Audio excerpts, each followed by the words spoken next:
Allô tout le monde! Bonjour! Bienvenue dans un nouvel épisode du Day-to-Day Podcast, Le podcast du Démarque présenté par Pizza Salvatore. et Gourou Énergie. Bonne écoute! Bonne écoute!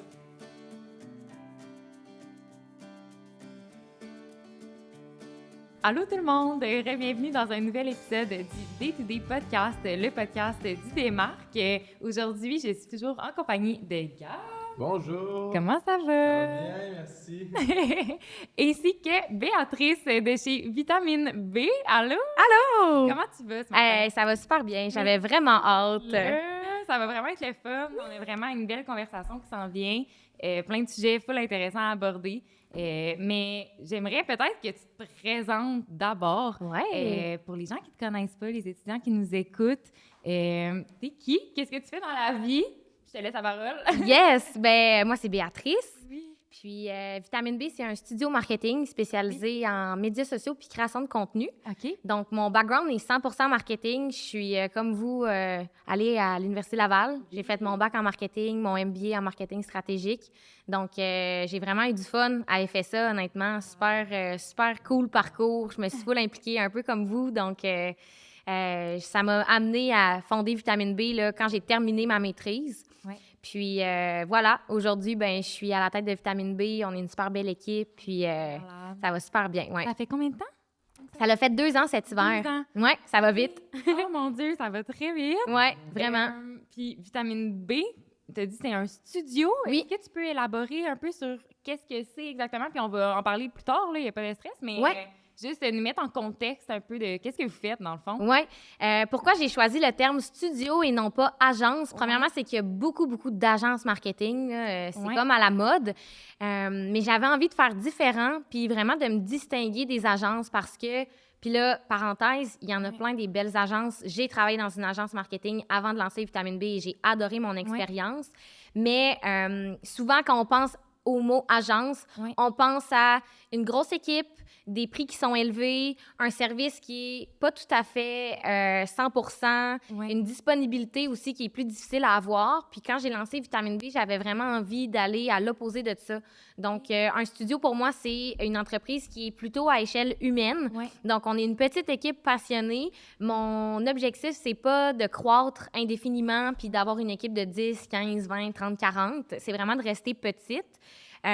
Puis, ce qui est différent un petit peu, là, en fait, c'est qu'on est proche de nos clients. Donc, chacun de nos clients, on leur a vraiment un service qui est personnalisé, qui est hyper humain, hyper proche. Tu sais, moi, souvent, quand je choisis mes clients, je fais le développement des affaires, je me pose toujours la question, est-ce que j'irais prendre un café ou un Que lunch? ça soit le fun. Oui, il faut vraiment qu'il y ait un Ouais. fit. Puis Ouais. c'est vraiment ça qu'on offre comme expérience, Ouais. c'est un beau mix entre le plaisir, la créativité, puis la structure. Donc, nos clients, vraiment, quand ils ont besoin de nous, on est là.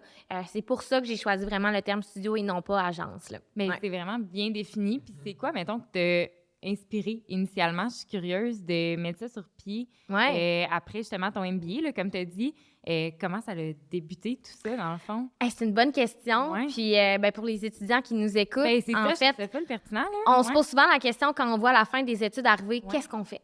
Est-ce qu'on va chercher une job? Est-ce qu'on se lance à notre compte? Est-ce qu'on fait les 2 à temps partiel? Moi, j'avais déjà des petits contrats à la pige pendant mes études. Puis, j'avais le goût de me lancer, mais j'avais aussi une certaine crainte financière parce qu'en finissant les études, ben moi, en fait, quand j'ai lancé Vitamine B, je suis partie de chez ma mère. Ouais. J'ai changé de ville, donc je m'en allais vivre à Sherbrooke avec mon chum. My Fait God. qu'il y avait beaucoup de changements. Puis là, je me disais, est-ce que de me lancer en entrepreneuriat, c'était une bonne idée? Ouais. Puis pendant mes études, j'avais cofondé un OBNL avec 2 autres personnes qui n'est plus en vie aujourd'hui. Ça a été pendant 4 ans. Bref, je me demandais, est-ce que je réplique l'expérience entrepreneuriale, mais là, juste en marketing? Puis à un moment donné, j'ai eu une conversation vraiment... je dirais, ça a été comme le point tournant, là. J'étais avec une amie, puis j'y expliquais un petit peu mes options. Puis là, elle disait, fait que dans le fond, t'as peur que Vitamine B fonctionne pas à temps plein, donc tu vas aller chercher une job. Puis là, quand elle m'a dit ça, ça l'a fait genre... Comme une claque dans la face. Ben, j'étais genre, je crois en moi, je sais Ouais, que je suis ouais. capable de réussir. Ouais, ouais. Fait qu'à partir de ce moment-là, je me suis dit, gars, all in, Ouais. je me lance dès que les études finissent. Puis finalement, ben, j'ai pas regretté.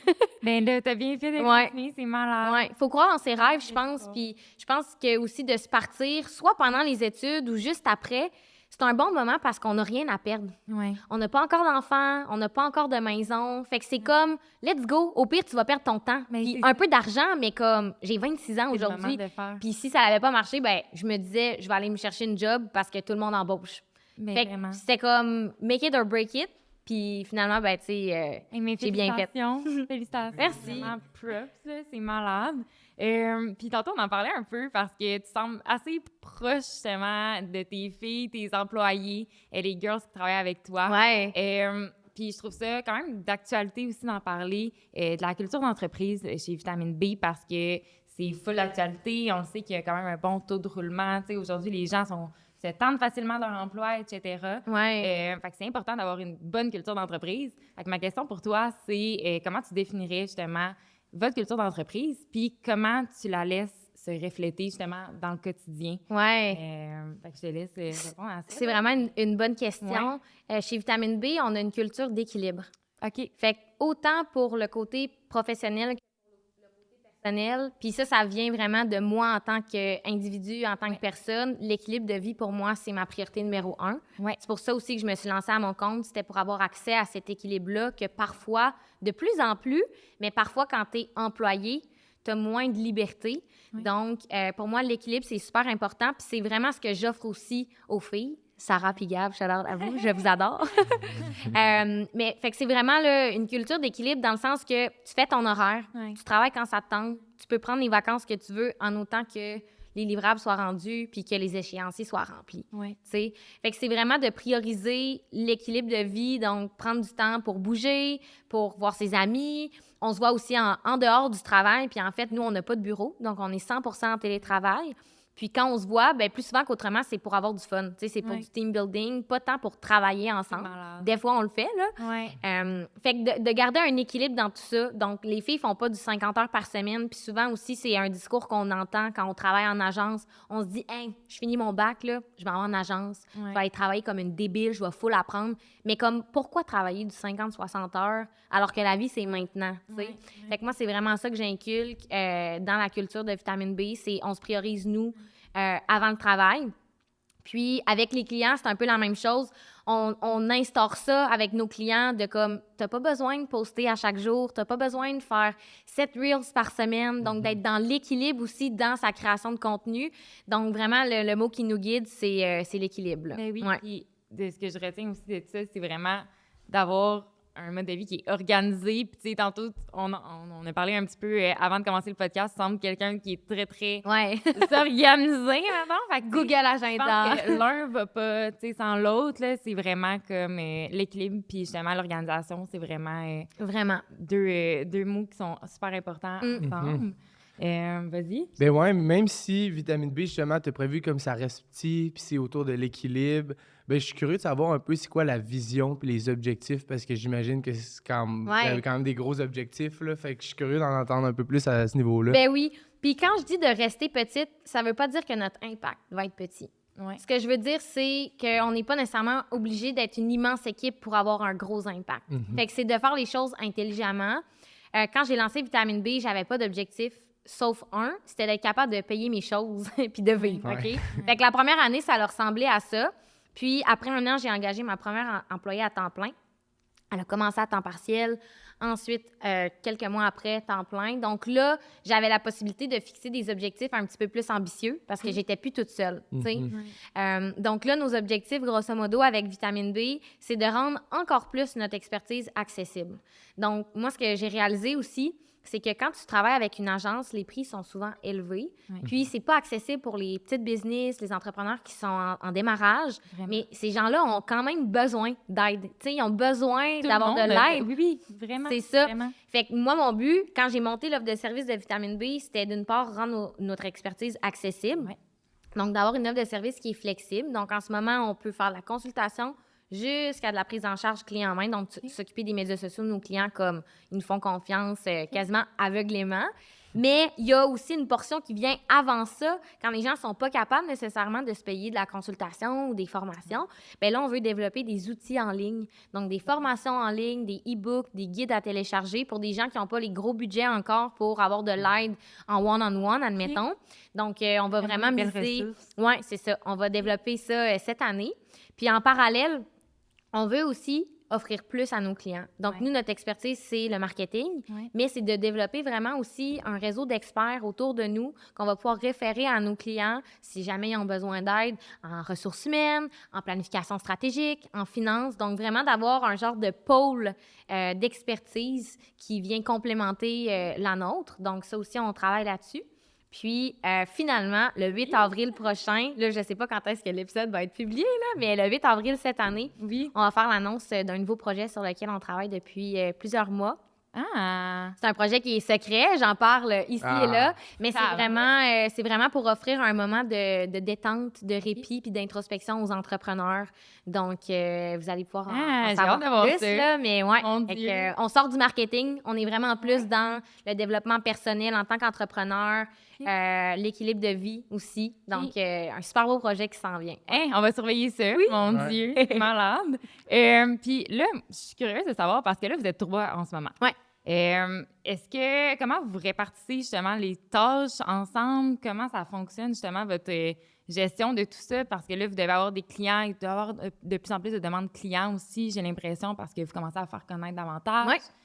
Comment vous gérez ça au quotidien? Tout le monde a ses tâches et responsabilités. En fait, là, moi, je suis le premier pont avec le client. Fait que je m'occupe du développement des affaires, les offres de services, puis la gestion du client. Donc, une fois qu'il a signé son offre puis qu'il est officiellement un client avec nous, moi, je m'occupe vraiment de toute la relation client. Donc, faire les suivis, faire les rencontres, tout ça. Par contre, certains clients sont attitrés à Gabrielle ou à Sarah. Donc, souvent, on est les 3 cerveaux sur les projets, mais le lien avec le client, c'est une seule personne qui le fait, juste pour assurer une certaine cohérence puis une habitude, simplement. L'information se perd non plus. Oui, exactement. Donc, grosso modo, puis là, moi, c'est sûr que je passe aussi beaucoup de temps à faire la gestion de l'entreprise, les projets. Donc, les filles se concentrent davantage sur la création de contenu, faire les stratégies, aller faire les shootings, mais je suis encore là aussi sur le terrain. Donc, moi, c'est aussi pour ça que je veux rester petite, parce que moi, ce qui me passionne, c'est créer du contenu. Donc, j'ai encore envie de le faire. J'ai pas envie de juste être en background, puis faire la gestion des ressources humaines, puis la gestion de l'entreprise. J'ai encore envie d'aller prendre des photos puis des vidéos sur le terrain, puis d'écrire des publications. C'est ça. Fait que de rester petite, c'est aussi une façon pour moi de rester impliquée. Puis c'est ce qui fait la différence. En agence, souvent, la personne qui te vend le service, c'est pas elle qui va l'exécuter. Fait que des fois, il y a comment je dirais ça, il y a une distance entre le discours puis la réalité. Donc oui, tu peux vendre un rêve, mais après ça, la personne qui l'exécute, tu sais pas si elle reste dans ta business. Fait que, tu sais, le client va peut-être être avec une personne pendant 6 mois, puis après ça, devoir changer de personne. Donc moi, le fait que je sois toujours là, ça amène une assurance auprès du client, c'est une assurance qualité. Vraiment. Fait qu'on est pas mal structuré comme ça. Puis, quand on a des grosses stratégies à travailler, le plus de cerveau qu'on est, le mieux. Donc, les 3, on est quand même... ensemble. Mais c'est le fun que vous ayez cette proximité-là. Puis, j'imagine que ça vous rapproche encore plus, justement, de pouvoir toutes mettre vos idées en commun. Puis ça, c'est vraiment cool. Oui, vraiment. Puis, parallèlement à ça, qu'est-ce que tu dirais que ça serait comme vos plus gros défis au quotidien? Tu sais, mettons, peut-être un exemple de défi auquel vous avez été... confrontés dans les derniers temps, ça ressemble à quoi, justement, ce qui vous challenge? Ce qui nous challenge, il y aurait 2 choses dans cette réponse-là. Moi, admettons, par rapport à vitamine B, ce qui est challengeant, c'est la croissance. Puis je pense que c'est le cas pour la majorité des startups, c'est de gérer la croissance. Donc, comment est-ce que tu fais pour avoir un plus gros volume d'affaires, augmenter ton chiffre d'affaires sans doubler ton temps de travail? Parce qu'on s'entend, on a 24 heures dans une journée. Puis, pour moi, l'équilibre, c'est super important. Donc, le défi de bien gérer la croissance puis que tout ça, ça se passe sainement, c'est quand même quelque chose que j'ai appris dans les dernières années. Donc, de s'assurer d'offrir des échéanciers qui sont réalistes en fonction de notre capacité de travail. Donc, vraiment, là, nous, quand un client il signe, la première chose qu'on fait, c'est pas lui envoyer une facture, c'est placer le projet dans notre agenda. Comme ça, à chaque fois que j'envoie une offre de service, je sais c'est quoi le temps qu'on a de disponible. Donc, jamais qu'on va se ramasser avec un rush de on a stratégie à livrer pour le Ça ira 31 pas, mai. là. Ouais, c'est ça. Non. Fait que Et- c'est vraiment d'avoir une vue actuelle puis exacte, super précise de notre capacité de travail pour être capable d'accepter des nouveaux clients. Puis des fois, ça arrive. Il y a des clients qui viennent vers nous puis on leur dit, ben on peut pas vous prendre avant 3 mois. Désolé, tu sais. Ça fait partie de la game, en fait, puis il y a quand même une éducation à faire avec les clients. Ouais. Si tu veux publier sur les médias sociaux, ça te prend une stratégie. Puis après ça, nous, on crée aussi le contenu d'avance. Fait que, tu sais, ça prend au moins 2 mois avant qu'on commence à publier sur tes pages. Puis ça, les gens s'en rendent pas toujours Mais compte. vous êtes bonne de faire ça, je trouve, parce que, tu sais, en parallèle, certaines autres équipes, agences, studios, whatever, pourraient juste voir justement comme l'argent derrière ça, puis voir une opportunité justement de comme, bon, un autre projet, let's go, mais comme prioriser encore justement l'équilibre, ça revient à ça, là. Fait que, pour vrai, props, c'est vraiment, vraiment, vraiment hot. Ouais. Vraiment. Mais c'est quand même un apprentissage qui est Ouais. constant, mais Ouais. de mettre ce processus-là en place, ça m'a beaucoup aidé. Puis je dirais qu'un autre défi qu'on vit au quotidien, c'est que les médias sociaux, premièrement, ça change tout le temps. Puis une entreprise, ça bouge, OK? Une entreprise, c'est vivante. Fait que tous nos clients, il se passe des choses qu'on peut pas nécessairement prévoir à l'avance dans leur calendrier éditorial. Fait que de répondre aux demandes dernière minute puis de gérer les attentes clients, ça aussi, c'est un défi qu'on a à gérer au quotidien. Puis de s'assurer aussi que l'information passe du client à nous parce qu'on n'a pas toutes les réponses. Puis, tu sais, quand on gère les médias sociaux d'une ferme ou d'une conseillère financière, ben on n'a pas les connaissances. Donc, la communication entre le client et nous, c'est quelque chose qui est super important. Puis de s'assurer d'avoir un processus qui est super bien structuré pour que les informations passent puis qu'on ne soit pas dernière minute tout le temps à valider des choses avec nos clients. Ça aussi, c'est un défi en soi pour offrir une expérience positive autant à notre équipe qu'à nos clients. Parce que notre équipe, c'est plate d'être stressé puis tout le temps attendre dernière minute après des clients. Ben oui. Puis pour le client aussi, c'est plate d'être tout le temps sollicité, tu sais. Je comprends. Fait que ça aussi, c'est un défi qu'on a au quotidien, mais on est très rigoureuse dans notre gestion des échéanciers. Ben, il faut fait que c'est quelque chose qui nous différencie pas mal, là. Tu sais, les clients disent, mon Dieu, OK, on se parle juste une fois par mois, puis comme le contenu est livré, vous avez tout. Fait qu'on est vraiment efficace là-dedans, là. Ah, vraiment? Ouais. Très cool. Yes. Peux-tu un peu me décrire l'approche unique de Vitamine B au niveau marketing, mais aussi des médias sociaux? Oui. Chez Vitamine B, on est vraiment dans le marketing relationnel et pas transactionnel. OK? Fait que moi, ma vision du marketing, c'est de mettre l'humain au cœur de ça parce qu'au final, sur les médias sociaux, on est des humains qui consommons du contenu, puis on veut voir du contenu qui est humain. Fait qu'on a vraiment une approche humaine du marketing. Donc, c'est vraiment d'amener nos clients à se mettre de l'avant de leur entreprise, puis faire briller le côté humain de leur business. Donc, de ne pas toujours être dans la vente, puis dans pourquoi nous plutôt qu'un autre. Tu sais, c'est vraiment d'amener les valeurs humaines des entreprises puis des entrepreneurs. Puis, on n'est pas non plus... Quand je parle de transactionnel, là, c'est que, oui, on pourrait dire comme, on va te vendre un mandat, là, genre clé en main qui vaut tant, puis que c'est la totale. Ouais. Mais c'est pas tous les clients qui ont besoin de ça. Fait que nous, on se concentre pas sur la transaction, genre le montant qu'on signe avec notre client. On se concentre sur c'est quoi qu'il a besoin, puis c'est quoi son budget. Puis on essaie vraiment de monter des projets. Exactement, donc d'être flexible. Donc, c'est un peu ça aussi qui nous différencie. Souvent, quand on est en agence, les forfaits, c'est dans des boîtes. Puis c'est ça, mais il y a comme pas trop de in-between. Nous, chez Vitamine B, on est vraiment à l'inverse. C'est quoi tu as besoin? On va te faire un forfait sur mesure. Donc, notre approche du marketing est vraiment plus dans la relation. On veut développer des relations sur le long terme avec nos clients. On a des clients qui sont avec nous depuis le tout début. Fait que c'est vraiment plaisant. Puis, c'est humain, tout simplement. T'sais. Fait que quand on travaille avec nos entrepreneurs, ben oui, on parle des médias sociaux, mais on s'informe tout le temps comment ça va la business. Puis, on crée des liens qui vont au-delà du professionnel. Puis, on s'informe de l'humain derrière aussi. Fait qu'on mise vraiment là-dessus. Ouais. Vraiment, vraiment hot. Cool. Cool. Non, mais j'y allais pour la prochaine. Dans le fond, Let's go. tu sais, on parle souvent que genre, en marketing, médias sociaux, ça change vite, les tendances, c'est comme du jour au lendemain, ça peut changer. Fait que comment on instaure ça? Je comprends que les publications sont faites à l'avance, mais comment on s'adapte puis on fait en sorte qu'on les intègre, ces technologies, tendances-là, dans le quotidien? Les posts sont d'avance, mais on s'entend que, mettons qu'on monte un reel, oui, si on a un audio prédéfini pour le Reel, on va l'utiliser, mais des fois, on laisse pas d'audio, puis on le programme à la date, puis on regarde quel audio est tendance. Fait que, tu sais, oui, on est d'avance, mais on s'adapte aussi en temps réel. Quoi qui est trending en ce moment. Exactement. Comment on peut l'adapter, justement. C'est ça. Puis nous, on passe nos journées là-dessus. Ouais. Fait que des fois, on voit une trend qui passe, puis on se dit « Hey, ça serait tellement cool de faire ça à tel client. » On y écrit, on lui demande s'il est partant, tu sais. Fait que oui, on est d'avance, mais on est aussi mobile, tu sais. On est aussi agile dans le quotidien, c'est hyper important.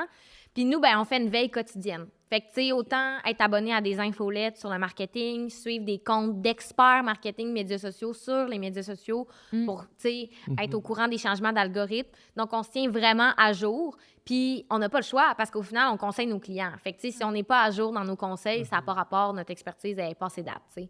Fait qu'on a vraiment, à chaque semaine, tu sais, on a du temps alloué à se garder à jour. Puis, on fait aussi un monthly, qu'on s'assoit les filles ensemble, puis on partage qu'est-ce qui s'est passé dans le mois dernier, avez-vous vu des nouveautés que ça serait cool d'implanter dans telle stratégie? Donc, on essaie vraiment de tout le temps être actuel dans notre approche. Donc, c'est un effort à faire parce que c'est facile de dire « Ah, je ne prendrai pas mon 30 minutes ce matin pour lire mes articles puis mes infolettes, tu sais. Mais c'est d'être assidu là-dedans parce que ça fait une différence pour les clients au final. Bien, vraiment. Puis là, parlant, mettons, d'actualité puis de tout ce qui est actuel, là, nous autres, on entend beaucoup parler d'intelligence artificielle. C'est vraiment comme ancré même dans notre quotidien en tant qu'étudiant puis tout ça. Je suis curieuse de savoir, vous, comment vous utilisez cette ressource-là, mettons, pour vos clients, mais aussi pour vous.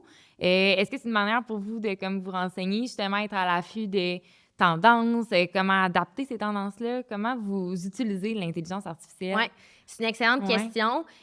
Premièrement, moi, j'aimerais statuer que l'IA ne va jamais remplacer les humains. On ne va pas perdre nos jobs parce que ChatGPT est capable de on l'entend beaucoup en marketing, surtout, j'ai l'impression. On dit tout le temps comme... comme dans les premiers jobs qui vont se faire remplacer, tu sais, market, ça prend un humain qui guide l'intelligence artificielle. Fait qu'au final, tu as quand même besoin d'une personne qui indique les bonnes informations. Vraiment. Nous, grosso modo, comment on a intégré jusqu'à présent l'IA dans nos opérations, on a notre bel ami ChatGPT, que vous connaissez sans doute. Puis, on l'utilise vraiment pour nous aider, OK? Fait que c'est pas pour faire le travail à notre place, c'est vraiment pour bonifier. Donc, ce qu'on a fait, c'est qu'on a créé des prompts sur mesure pour chacun de nos clients. Puis, on les utilise pour vraiment nous donner des idées de publication, rédiger une publication qu'on ne sait pas trop par où passer, mais jamais qu'on va copier-coller quelque chose qui sort de ChatGPT puis le publier sur les médias sociaux de nos clients. Non. Le but, c'est d'avoir une base puis, tu sais, d'aller chercher un input qui est complémentaire, mais on retravaille toujours les publications de notre côté, tu sais. Fait qu'il faut vraiment voir l'IA comme une aide non pas quelque chose qui nous remplace. T'sais. Vraiment, vraiment. Fait que nous, c'est ça qu'on fait. C'est un bon truc juste à appliquer aussi en tant qu'étudiant. C'est une bonne ressource, justement, pour comme peut-être un peu à titre de guide, si je peux dire, mais après ça, comme comment nous autres, on peut justement le pousser encore plus loin avec justement nos idées, etc. Fait que vraiment, je trouve ça super, super bien expliqué comment tu le dis. Puis, moi, je suis curieuse de savoir aussi comment vous intégrez... Bien, en fait, je suis curieuse de savoir c'est quoi vos services exactement chez Vitamine B. Est-ce que vous faites aussi du design? C'est ça que j'ai cru comprendre. Vous faites de la création de contenu? Je veux plus entendre à ce niveau-là. J'ai l'impression qu'on a moins. Comme je disais tantôt, notre offre de service est vraiment conçue pour aider les clients, peu importe c'est quoi leurs besoins. Donc, on peut faire de la consultation one-on-one, de genre on s'assoit, puis pendant quelques heures, on échange sur tes enjeux, on brainstorm, on réfléchit à un projet que tu décides. C'est vraiment un peu free for all dans la consultation. Ensuite, on peut faire du coaching accompagnement. Donc, bâtir les stratégies pour nos clients et leur montrer comment créer le contenu, comment animer leurs médias sociaux, c'est quoi les bonnes pratiques, le processus. Exact. Donc, ça, c'est comme la deuxième étape. Ensuite, on peut faire de la prise en charge, comme je disais tantôt. Donc, on s'occupe de A à Z des médias sociaux de nos clients. En parallèle, on fait de la création de contenu, donc vidéos, photos pour animer les pages de nos clients. Puis, tout le côté design graphique, site web, on a un partenaire officiel, Studio Arbor. Donc, nous, ça ne fait pas partie de notre expertise, mais c'est important de trouver quelqu'un qui nous ressemble puis qui traite les clients de la même manière. Quand j'ai rencontré Lisa, la fondatrice, ça a fait comme « Oh my God, on est des âmes sœurs professionnelles. Pareil que moi, vraiment les mêmes valeurs, la même vision. Donc, maintenant, quand nos clients ont besoin, on réfère vraiment au Studio Arbor. Puis nous, c'est intégré aussi dans nos stratégies. Il y a toujours un volet graphique. Donc, c'est eux autres qui s'en occupent. Ouais. OK. Puis comment vous avez fait ce contact-là, dans le fond? Les deux, Juste, elle s'est fait dire, tu dois rencontrer Béatrice. OK. Moi, je me suis fait dire, tu dois rencontrer OK. Lisa. Puis ça a, Nice. ça a vraiment cliqué. Là. Ouais. Meant to be. c'est Ouais. vraiment ça. Exact. Ouais. Fait que ça ressemble à ça, notre offre de service. Ouais. Après ça, on peut moduler. Donc, Ouais. si tu as envie qu'on bâtisse ta stratégie en une journée, let's go, on s'assoit un 6 heures ensemble, on fait une journée On prend le temps. marketing stratégique, Ouais. on prend le temps. Je travaille aussi la marque personnelle des clients. Ah, c'est Donc, ça, c'est un côté encore plus humain. Tu sais, oui, on fait les stratégies de médias sociaux des entreprises, Oui. mais on peut faire aussi une stratégie de marque personnelle, donc OK. pour mettre de l'avant l'entrepreneur sur ses propres médias sociaux. Donc, ça aussi, là, ça fait partie de l'offre de service. Ouais. Vraiment hot. Concernant maintenant le parcours client, parce que là, on a abordé un petit peu tout ça, comment tu déterminerais justement les besoins d'une entreprise en termes justement plus de réseaux sociaux? Ouais. Comment vous gagez ça, dans le fond, à l'interne? Bien, nous, dans le fond, avant de faire une offre de service à un client, on a toujours une rencontre. Fait que, tu sais, moi, jamais que j'envoie une offre de service sans, premièrement, avoir rencontré le client. Puis, on prend un bon 45 minutes pour vraiment faire connaissance. Je pose énormément de questions sur les objectifs d'affaires, sur le contexte actuel, qu'est-ce qui est déjà mis en place, le budget. Puis, c'est avec cette rencontre-là que je suis capable d'émettre des recommandations, tu sais. Souvent, les clients ne savent pas ce dont ils ont besoin. Oui. Parfois, il y a des clients qui disent « Ouais, moi, je veux 2-3 posts par semaine. Je vais aller sur TikTok, Instagram, Facebook. » Puis c'est pas rare que moi, dans la rencontre, je dis « Pourquoi tu vas aller sur TikTok? C'est-tu vraiment pertinent? Est-ce que ta cible, elle est là? » Fait que moi, j'agis à titre de conseillère pour mes clients dans le sens que ils savent pas toujours ce qu'ils veulent. Puis quand ils pensent qu'ils savent ce qu'ils veulent ou ce qu'ils ont besoin, des fois, je suis là pour les aider à démêler ça. Donc, c'est vraiment en posant des questions sur les objectifs d'affaires puis aussi sur la business en tant que telle que je suis capable de dire, ben t'es peut-être mieux de prioriser juste LinkedIn puis Instagram. Puis Facebook, ben tu l'as en vitrine, tu sais. Donc, parce que c'est une trend qu'on doit sauter dessus nécessairement non plus. Exactement, ouais. Puis comme je disais tantôt, on n'est pas obligé d'être présent tous les jours sur les médias sociaux pour réussir. On n'est pas obligé d'avoir des millions d'abonnés. C'est vraiment intéressant parce que pourtant, tu sais, ce qu'on entend souvent, c'est d'être consistant, l'algorithme. Oui, bien, être constant, c'est hyper important. Mais tu sais, tu peux être constant avec un post par semaine. OK. Tu sais, tu comprends? L'important, c'est juste d'être régulier sur la plateforme, mais tu n'es pas obligé d'être régulier à chaque jour, 7 jours sur 7. Je comprends. Puis ça aussi, ça fait partie de notre approche parce que est-ce que c'est viable de dire que tu crées 7 posts par semaine pendant un an? Tu sais, comme pour l'entrepreneur, pour nous, correct, on va le faire, mais tu sais, comme ça va coûter cher parce que c'est beaucoup de contenu, c'est beaucoup de temps. Oui. Mais pour un entrepreneur qui s'en occupe de ses pages, il n'y a pas juste ça à faire, créer 7 publications par semaine. Fait que c'est pas nécessairement viable. Puis c'est drôle, j'ai fait une vidéo là-dessus récemment sur nos médias sociaux. Okay. Les médias sociaux, c'est un complément à ta business. Tu n'es pas censé rely seulement sur tes plateformes pour vendre. Okay? C'est vraiment une vitrine pour te faire connaître, pour faire rayonner ton équipe, tes services, tout ça, ta culture. Vraiment. Mais ça ne devrait pas être ton seul canal de vente. Fait que pourquoi faire 7 posts par semaine?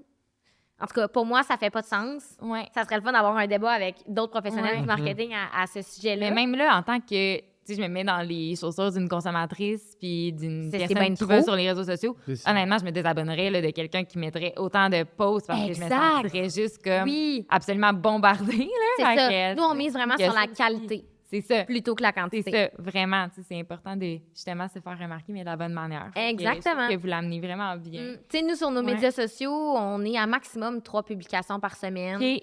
C'est parfait. Sur ma page personnelle, Instagram, je mets beaucoup de stories, mais les publications, peut-être 1, maximum 2. Sur mon LinkedIn, 2 ou 3. C'est dans la balance, l'équilibre. Oui, l'équilibre. C'est ça. Mais tu sais, c'est comme... Ça peut sembler futile, mais comme l'équilibre, ça s'applique à tout. Dans la vie, trop, c'est comme pas assez. Ouais.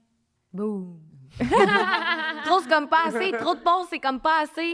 T'sais, trop de fast-food, c'est comme pas assez. Quand t'en manges pas pantoute, à un moment donné, tu vas avoir une rage, puis genre, tu vas y aller pareil. Là. Fait qu'il faut être au centre. Dans l'équilibre. Très cool. Très cool. Ben oui, peux-tu me parler d'un exemple que Marketing B, Vitamine B, un exemple que Vitamine B a aidé une entreprise, un de tes projets chouchous que tu as fait? Oui, c'est un client qui est avec nous depuis avril 2023. Donc, ça fait 1 an qu'on travaille avec eux maintenant. C'est l'Ordre des denturologistes du Québec.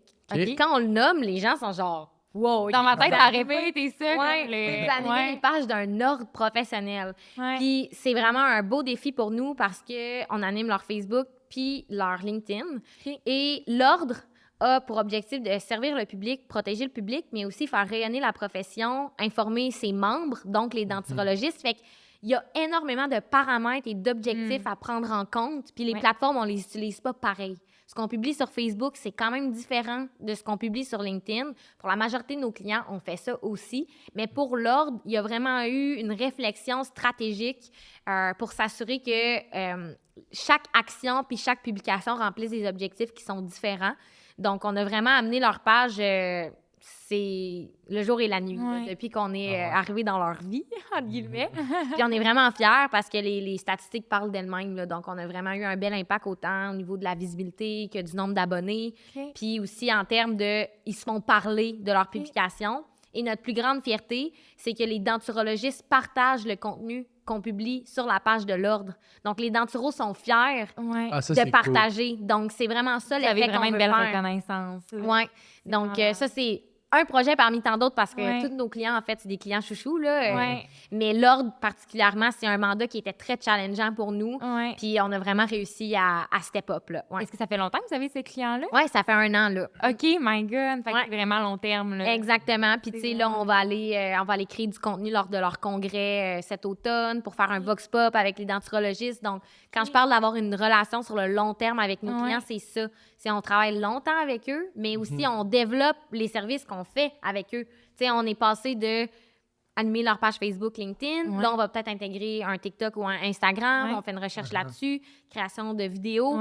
Donc, c'est vraiment plaisant. Hey, c'est vraiment Puis, dans des clients, mettons, vraiment nichés comme ça, avec les denturologistes de Québec, là, est-ce que, vu que c'est vous qui, justement, créez le contenu pour eux, à quel point, comme tu te renseignes sur leur industrie puis tu apprends pour faire de l'éducation là-dessus, pour que tu t'y connaisses? Vraiment.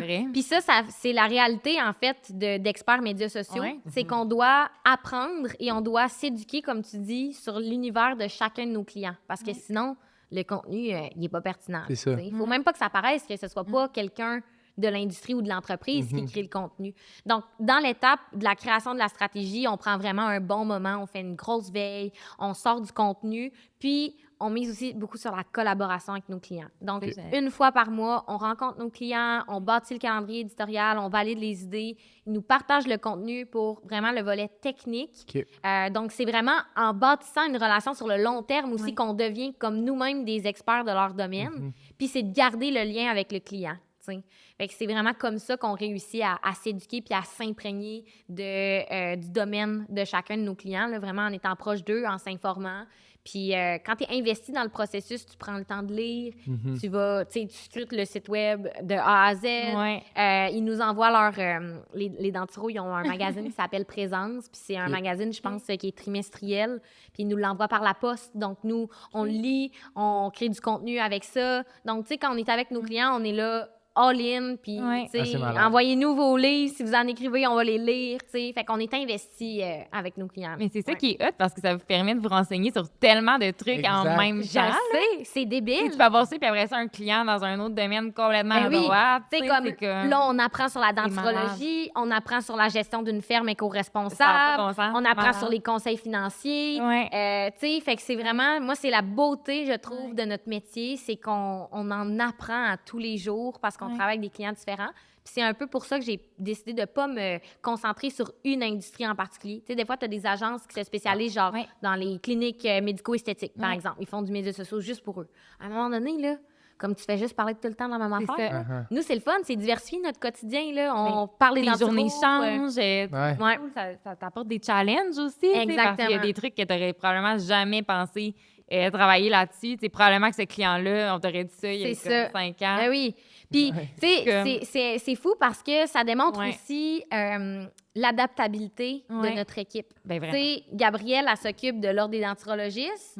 Puis, le jour d'après, elle va s'occuper de créer le contenu pour Tourisme Petite-Rivière Saint-François. On s'entend que c'est pas la même vibe. Vraiment pas. Fait que c'est du jus créatif. Ça t'amène tout le temps à comme penser à des idées. Puis, ce qui est le fun, c'est qu'une idée qu'on a pour l'Ordre peut nous nourrir pour d'autres idées pour nos autres clients et vice-versa. Donc, c'est ça qui est le fun, c'est que c'est complet. tu sais. Ouais, vraiment. C'est pas redondant. Donc, Vraiment. on s'ennuie jamais. C'est sûr. C'est vraiment hot. Plus concernant les réseaux sociaux maintenant, comme les tendances, tout ça, on a parlé tantôt que c'était très, très changeant. J'ai envie de t'entendre sur ce que tu penses qui s'en vient peut-être dans les prochaines années ou prochains mois même, parce que ça va très, très vite, là, peut-être pas années. Mais justement, au niveau des tendances des réseaux sociaux, puis comment justement vous allez l'appliquer de votre côté, mettons. Oui. Ce qui s'en vient, mais ce qui est aussi déjà là. Ouais. Tu sais, parce que les médias sociaux, ça change, mais au final, c'est des réseaux pour connecter avec d'autres humains. Ouais. Fait qu'il faut garder ça en tête, là. Ouais. Tu l'as dit tantôt, je me désabonnerais d'une marque qui publie 7 fois par semaine. C'est ça. Donc, ce qui est très d'actualité aussi, c'est de, miser sur la qualité Ouais. et pas la quantité. Ouais. Miser sur l'humain.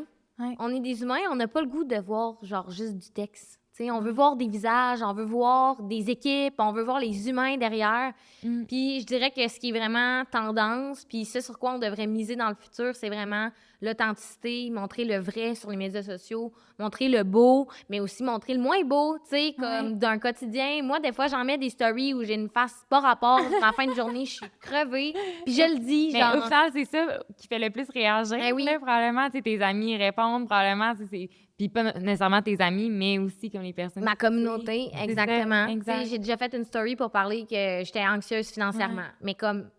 Ça va aller rejoindre tellement d'autres personnes. J'ai eu des beaux messages. Mon Dieu, merci pour ton partage. Je me sens moins seule. Tu sais, fait que quand on partage le vrai, c'est là où on connecte pour vrai. Vraiment. Fait que c'est aussi ça qu'on amène nos clients à faire, là, c'est de partager du vrai, partager du beau.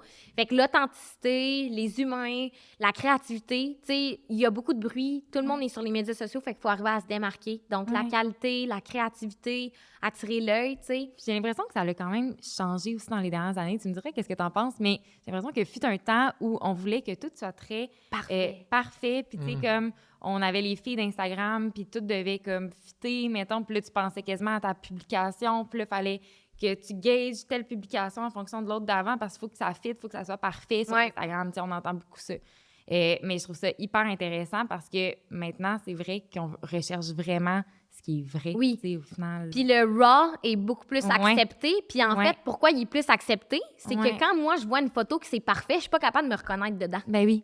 T'es capable de te reconnaître dans, tu sais, quelque chose qui est comme si c'était chez toi. Exact. Admettons. Exact. T'sais. Mais c'est quand même important de garder le côté esthétique de la chose parce que on va prendre un exemple Instagram. Ton feed, il faut quand même que quand la personne tombe sur ton profil puis qu'elle n'est pas encore abonnée, il faut que ton feed soit, faut qu'il soit inspirant, il faut qu'il soit chaleureux, il faut qu'il donne le goût à la personne de s'abonner, tu sais. Versus dans tes stories, tu peux te permettre d'être pas mal plus, tu sais, comme 100% toi, dans le raw, dans le non, pas de filtre, tu sais, parce que, bon, la story, elle reste juste 24 heures, tu peux l'ajouter dans tes highlights, mais fait que c'est d'utiliser les fonctionnalités de chacune des plateformes au meilleur de ces fonctions, là, au final. Vraiment, vraiment. Je trouve ça full intéressant de t'entendre parler là-dessus. Et maintenant, ça va vraiment vite, là, je comprends pas.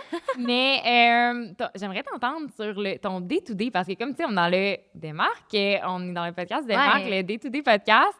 Je veux t'entendre, toi, sur qu'est-ce qui se passe au day-to-day, comment tu gages un peu ton horaire, puis c'est quoi tes priorités aussi au quotidien. Oui. J'ai pas une journée qui est pareille. Ça, c'est le cas de, je pense, chaque entrepreneur. Là. C'est la beauté aussi, c'est que ça bouge puis c'est tout le temps différent. Moi, je suis un peu une freak de Google Agenda. Là. Ma tâche préférée dans ma semaine, c'est planifier ma semaine qui s'en vient.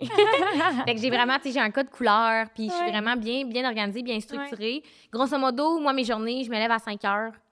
Je m'en vais au gym à 6. Je m'entraîne, je prends ma douche, je commence à travailler vers 7h30, 7h45. Je fais une tournée des courriels, des messages sur Slack, voir l'équipe est-ce qu'elle a besoin de quelque chose. Puis, le matin, je me mets sur toutes les tâches qui me demandent du jus de cerveau. Donc, les tâches où j'ai besoin de plus de concentration. Je prends toujours une pause le matin, je vais marcher dehors avec mes chiens. Je retravaille. Fait que j'essaie de me faire des blocs de 2 heures. Vraiment des blitz de travail de 2 heures, 2h30, dépendant de qu'est-ce que je fais dedans.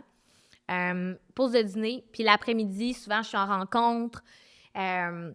Je travaille sur des projets un petit peu plus créatifs, plus légers. Je fais de l'admin. Donc, ça change. Des fois, j'ai des rencontres clients en présentiel, des fois en virtuel. Des fois, je viens tourner des podcasts les vendredis matin. Fait que c'est vraiment varié. Mais notre priorité au quotidien, c'est d'avoir du temps pour nous. Fait que, tu sais, moi, la première chose que je place dans mon horaire, c'est mes pauses. C'est mon temps jaune que j'appelle parce que dans mon agenda, tout ce qui est jaune, c'est mon temps personnel. Fait que c'est vraiment une pause le matin, une pause le midi, à quelle heure je veux finir ma journée, tu sais, parce qu'au final, tu peux comme enchaîner les tâches puis juste en rajouter, puis finir à 7 heures, 8 heures, tu sais. En fait, en tant qu'entrepreneur, tu peux travailler autant que tu veux. Fait que c'est important de se mettre des limites aussi. Parce qu'il n'y en a pas de limites. Si tu t'en mets pas toi-même, tu n'as pas de boss qui te dit « faut que tu finisses à telle heure puis tu commences à quelle heure ». C'est toi ta propre boss, tu sais. Vraiment. Fait que mon quotidien, ça ressemble à ça. Chaque jour, je bouge. Chaque jour, je travaille avec mes clients. Je travaille avec l'équipe.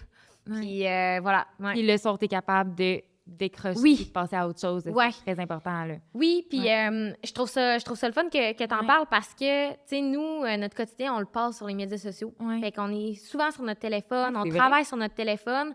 Fait qu'il y a quand même... moi, c'est un défi pour moi, puis je travaille beaucoup là-dessus, de défaire l'attachement physique que j'ai à mon cell. Tu sais, comme là, il est pas là, OK? Puis souvent, ce que j'essaie de faire, c'est de ne pas l'avoir dans mon champ de vision quand je travaille parce que, je sais pas pour vous, pour ceux qui nous écoutent, mais juste de l'avoir, c'est comme... C'est comme un aimant. Tu as ton cell, puis tu veux l'ouvrir. Puis là, tu vas aller voir si tu as des notifs. Même si tu n'as rien, tu vas le remettre. Puis là, 2 minutes plus tard, tu vas avoir le même réflexe. C'est physique. C'est tellement intégré. Ça n'a aucun sens. C'est comme une drogue, dans le fond. Fait que moi, j'essaie de défaire vraiment ces patterns-là. Puis je suis humaine comme les autres. Là. Je suis pas parfaite. Comme des fois, je vais sur mon cell, puis je peux niaiser pendant 15 minutes. Là, fait que j'essaie de pas l'avoir dans mon champ de vision. Une chose qui est super importante, c'est de ne pas se réveiller et de directement aller sur son cell. T'sais, c'est comme si tu te levais puis tu allais dans une salle avec 1 million de personnes qui parlent. Tu fais la même chose à ton cerveau quand tu vas direct sur ton cell. Fait que moi, le matin, de 5 à 6, je lis, je fais du ménage, je plie du linge, mais je suis pas sur mon téléphone. À partir de 6 heures, quand je vais au gym, là, je vais checker mes courriels sur le tapis roulant, j'écoute Netflix. De la musique, etc.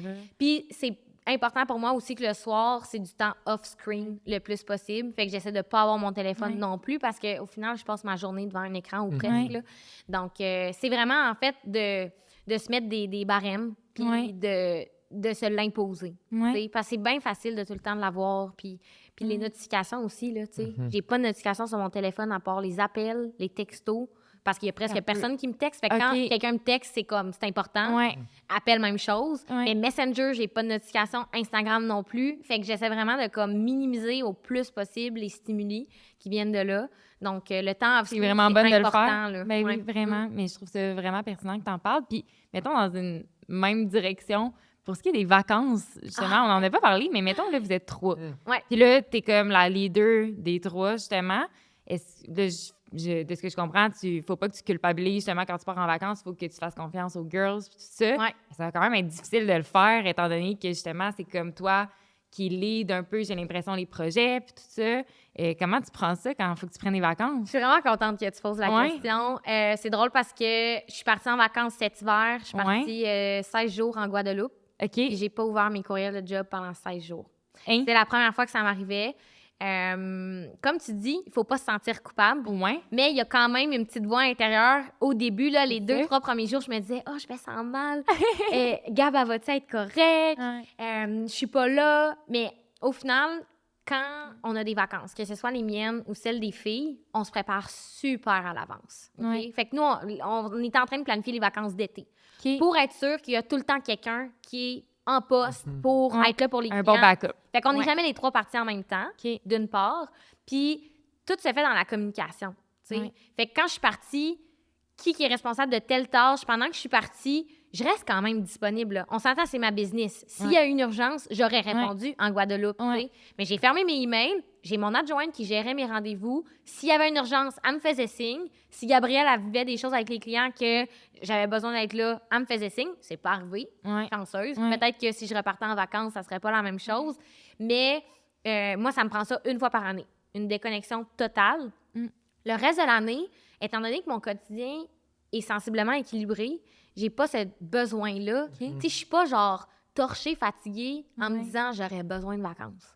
Puis même que mes vacances en Guadeloupe, quand je suis partie, j'étais genre, j'ai déjà hâte de revenir parce que je sais qu'est-ce qui s'en vient en février puis en mars. Genre... On a tellement des beaux projets, plein de beaux mandats qui commencent. Fait que c'est quasiment de se forcer à prendre des vacances. Mais tu sais, ce moment-là, pour moi, c'est comme, je me repose, je passe du temps avec ma famille, je fais le plein créatif aussi. Tu sais, c'est dans vraiment... Moi, c'est quand je suis en vacances que je suis le plus créative. Genre, les idées que je sors pour mes posts, là, puis j'en ai fait des posts pendant que j'étais en Guadeloupe parce que j'étais inspirée puis j'avais le goût de partager, puis tu sais. Fait que non, faut pas se sentir coupable. Puis quand on est entrepreneur, c'est juste de mettre les bons systèmes puis les bonnes personnes aux bons endroits pour que quand tu pars, ta business, elle roule sans toi. Puis en fait, c'est ça le but de créer une business. C'est de créer un système qui fonctionne sans toi. Mon but, moi, c'est pas de plus être impliqué jamais dans Vitamine B. C'est pas ça que j'imagine. Mais pour les vacances, c'est important que ça puisse fonctionner même si t'es pas là. T'sais. Exact. Ça va de pair justement avec ta ligne directrice d'équilibre. Ça, c'est super pertinent. Là. C'est ça. À titre de... Ben en fait, voulais-tu poursuivre pour la prochaine question? Je te laisse te lancer. OK, parfait. Pour ce qui est de ton parcours étudiant, parce que là, ça fait pas longtemps que tu as fini l'école, tu es parti Vitamine B, etc. Je suis curieuse de savoir qu'est-ce qui t'a été, mettons, le plus utile de ce que tu as appris sur les bancs d'école versus, mettons, maintenant, comment tu l'appliques à ta manière? Bien, dans le fond, je dirais que tout ce que je fais au quotidien maintenant, j'ai rien appris sur les bancs d'école pour faire ce que je fais en ce moment. Comme entrepreneur, là, il n'y a pas d'école qui t'apprend à être entrepreneur, OK? J'ai beaucoup appris sur le terrain. Fait que comme je disais, j'ai été en agence avant de travailler. J'ai appris tout le volet médias sociaux. Je l'ai développé beaucoup là. Ce que j'ai beaucoup aimé de l'université, c'est que ça m'a appris une recette. Ça m'a appris une discipline. Ça m'a appris une persévérance. Vous dire le nombre de fois où j'ai pleuré de genre, je suis tannée. Pourquoi je suis en train de faire un mémoire que je relirai jamais de ma maudite vie? Pourquoi? Tu sais? Mais parce que après, je suis fière. C'est un peu comme courir un demi-marathon ou un demi-marathon. Pourquoi je suis en train de faire ça de tabarouette? Genre, je souffle, là, tu sais? Mais après, t'es fière, tu sais? Fait que moi, l'Uni, c'est ça que ça m'a appris. Ça m'a appris la discipline, ça m'a appris une structure de travail combinée. Tu sais, moi, l'Uni, ça a été vraiment le moment déséquilibré de ma vie. OK? Puis quand j'ai fini l'Uni, je m'étais fait cette promesse-là de retrouver mon équilibre. J'avais 2 jobs à temps partiel. Je faisais le bac et la maîtrise à temps plein, même qu'il y a eu un moment où j'avais des cours du bac puis des cours de la maîtrise en même temps parce que je faisais le passage intégré, hyper intense. J'étais dans les comités, dans les compétitions universitaires. Tu sais, j'ai tout fait, là. Mais je regrette pas. Je regrette rien de ça. Mais tout ça m'a appris à être capable de gérer mon temps comme une pro. Parce qu'au final, si t'es pas organisé, ben t'arrives pas. Tu sais, ça rentre pas. Tu perds.